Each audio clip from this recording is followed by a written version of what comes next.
আমরা Microsoft word 2013 শেখাচ্ছিলাম। এই লেকচারে আমরা একটা চারিত্রিক সনদপত্র বা প্রশংসাপত্র বা অভিভাবকের ইনকাম এটা তৈরি করা দেখাবো। চারিত্রিক সনদপত্রটা দেখাবো। এটা তৈরি করতে পারলে আপনি মোটামুটি ছোটোখাটো কাজ করতে পারবেন। প্রথমে আপনি এরকম ব্ল্যাঙ্ক একটা পেজ নেবেন। পেজ নেওয়ার পরে এখানে যে লেখাগুলো আছে চারিত্রিক সনদপত্র আমি এই মর্মে প্রত্যয়ন করতেছি যে এটা লিখবেন। প্রথমে আপনার ডিজাইন করার দরকার নাই, লেখা হয়ে যাওয়ার পরে যে কাজটি আপনাকে করতে হবে, এখানে আমরা চারিত্রিক সনদপত্র এটা লিখে একটা ইন্টার প্রেস করেছিলাম। আপনি এটাকে সিলেক্ট করবেন, যেহেতু একটা লাইন আছে এই পাশে মাউসের কার্সর নিয়ে ক্লিক করলেই এটা সিলেক্ট হয়ে যাবে। এখন আপনি ফন্টকে ইনক্রিজ করবেন আর আমরা এটাকে বোল্ড করে দেব। বোল্ড করে দিলাম, সুন্দর লাগতেছে। আর একটু বড় করি, আর একটু বড় করি, বেশি বড় হয়ে গেল, আর একটু ছোট করি। এখান থেকে আপনি ইচ্ছা করলে আপনি ভ্যালুটাকে বসাই দিতে পারেন, 50 দিয়ে নিতে পারেন, আপনার ইচ্ছা। আমরা 50 দিয়ে ইন্টারপ্রেস করলাম। দেখুন এখন এটাকে আমরা মাঝখানে নেব, এই যে সেন্টার করে দিলাম, হয়ে গেল।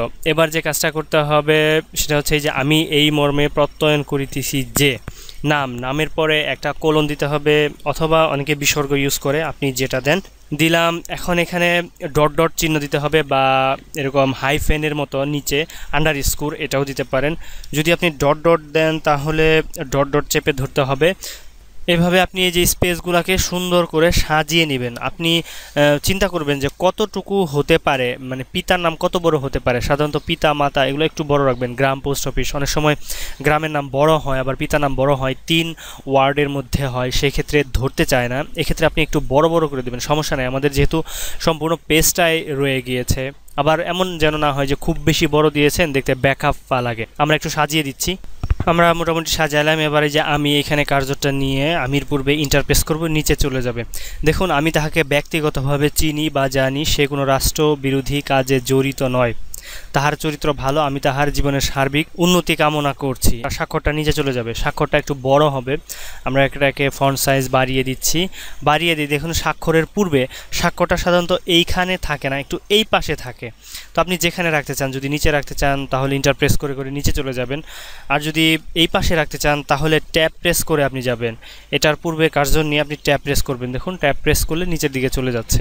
আপনি ইন্টারপ্রেস করুন, আর একটু নিচে চলে গেল, আর একবার ট্যাব প্রেস করুন। এখন মোটামুটি একটা সাইজে চলে এসেছে। দেখুন আমাদের লেখাগুলো একটু কম্প্যাক্ট হয়ে যাচ্ছে, যে লাইনের মাঝে মাঝে ফাঁকা রাখা জরুরি ছিল, কারণ এটা তো আমাদের কোনো বড় ডকুমেন্ট না, যেহেতু ছোট একটা ডকুমেন্ট, যাতে দেখলে খুব তাড়াতাড়ি বোঝা যায়। এজন্য যেটা আমরা করব সেটা হচ্ছে লাইন স্পেসটাকে বাড়িয়ে দিব। আমরা পুরো ডকুমেন্টটাকে সিলেক্ট করব কন্ট্রোল এ দিয়ে, কন্ট্রোল চেপে ধরে এ চাপলে টোটাল ডকুমেন্টটা সিলেক্ট হবে। আবার হচ্ছে এখানে শেষের দিকে কার্সর নিয়ে লেফট বাটনটা ক্লিক করে ধরে রেখে উপর দিকে টান দিয়ে ছেড়ে দিলে টোটাল ডকুমেন্টটা হয়ে যাবে, সিলেক্ট হয়ে যাবে। এরপরে দেখুন এই যে হোমের অধীনে এই যে এরকম একটা আইকন পাবেন, এখানে লাইন অ্যান্ড প্যারাগ্রাফ স্পেসিং, আপনি এখানে ক্লিক করেন। দেখুন ক্লিক করলে আমাদের 1 সিলেক্ট করা আছে। আপনি যদি 1.15 দেন তাহলে একটু বেশি ফাঁকা হবে, 1.5 দেন তাহলে আরও বেশি ফাঁকা হবে, 2 দেন তাহলে আরেকটু বেশি ফাঁকা হবে, 2.5 দিলে আরও বেশি ফাঁকা হবে। এখান থেকে আপনি ইচ্ছা মতো ফাঁকা করতে পারেন। আমরা কত দিচ্ছি, 1.5 দিলেই চলে মোটামুটি, আপনি চাইলে 2ও দিতে পারেন, 1.5ই দিয়ে দিলাম। এইভাবে আপনার প্রয়োজন মতো আপনার কতটুকু লাগবে এটা ততটুকু ফাঁকা দিয়ে দেবেন। আপনি যদি ডট ডটের পরিবর্তে এখানে দাগ টেনে দিতে চান সেটাও দিতে পারেন। সেটা আপনি কিভাবে দেবেন, কারণ কিবোর্ডে তো ওইভাবে লম্বা দাগ খুঁজে পাওয়া যায় না। আমি একটু দেখাচ্ছি, এগুলোকে সিলেক্ট করে আমি ব্যাক স্পেস দিয়ে কেটে দিচ্ছি। যেটা করতে হবে আপনাকে শিফট চেপে ধরে প্লাসের পাশে হাইফেনের মতো একটা বোতাম আছে, এখানে চেপে ধরুন, বা একটা একটা করে চাপলেও হবে, বা চেপে ধরে রাখলে এরকম লম্বা দাগ হয়ে যাবে। আবার স্পেস দিলে স্পেস হবে। আবার দেখুন শিফট চেপে ধরতে হবে, কিন্তু চেপে ধরে, এটাকে আন্ডার স্কোর বলে। আপনি যদি এটাকে চেপে ধরে রাখেন বা চাপ দিতে থাকেন তো এটা লম্বা হবে। আপনি যেভাবে চাচ্ছেন ডট ডট দিলেও পারেন, বা আবার স্পেস দিয়ে একটা করে আন্ডার স্কোর দেন, স্পেস দিয়ে একটা করে আন্ডার স্কোর দেন। এটা সম্পূর্ণই আপনার ব্যক্তিগত ব্যাপার, আপনি কিভাবে দেবেন বা কিভাবে ভালো লাগে এটা আমার বলার কিছু নেই। হয়ে গেল আমাদের চারিত্রিক সনদপত্র। এখন এটাকে প্রিন্ট দিতে গেলে আপনি অবশ্যই পিডিএফ করে নেবেন যদি দোকানের কম্পিউটারে নিয়ে যান। আর যদি পিডিএফ করে না নেন সেক্ষেত্রে আরেকটা প্রসেস আছে।